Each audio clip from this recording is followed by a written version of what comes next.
This is Chris Orser Landscaping coming to you from a homeowner's property, and great example of a more of a natural setting with a wooded setting here. And here in southeastern Pennsylvania in Bucks County, we do have an issue with deer browsing on a lot of different plants here. This house in particular, these plants were put in, and the majority of plants have been deer browsed. And at Chris Orser Landscaping, we take the proper time and care to put in plants that are deer resistant and that won't give you this type of landscape. So here's just a great example of a deer browsing on a plant. You can see there that it almost looks like a really bad cut on the shrub. This happens to be a rhododendron, which deer do like.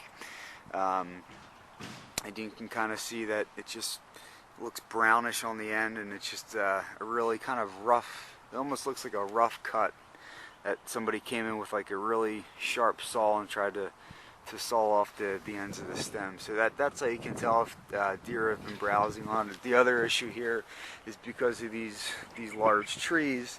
A lot of times what happens is that it soaks up a lot of the nutrients, and it affects the pH levels and such in beds like this. So the other thing that Chris Orser Landscaping does is come in before we plant any plant. We do take a soil sample to test the pH levels, nutrient levels, nitrogen, phosphorus, potassium, other micronutrients and macronutrients that ensures you whatever plants that we do put in is going to thrive and look healthy and grow the way they're supposed to grow, and not to give you conditions like we have here. This is another example of a deer browse plant that essentially just killed the plant. So two conditions going on here: number one, the soil; number two, the deer, that have really affected this landscape. And at this point in the season,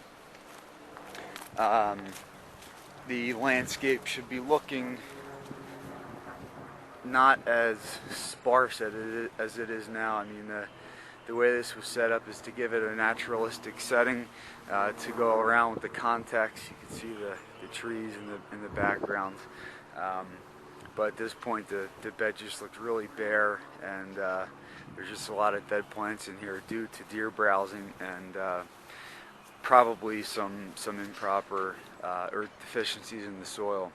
So, and Chris Orser Landscaping also does offer a deer repellent service, which we come out and spray your existing plants in the landscape, which repels the deer. And over time, they do learn to stay away from these particular plants that deer do like to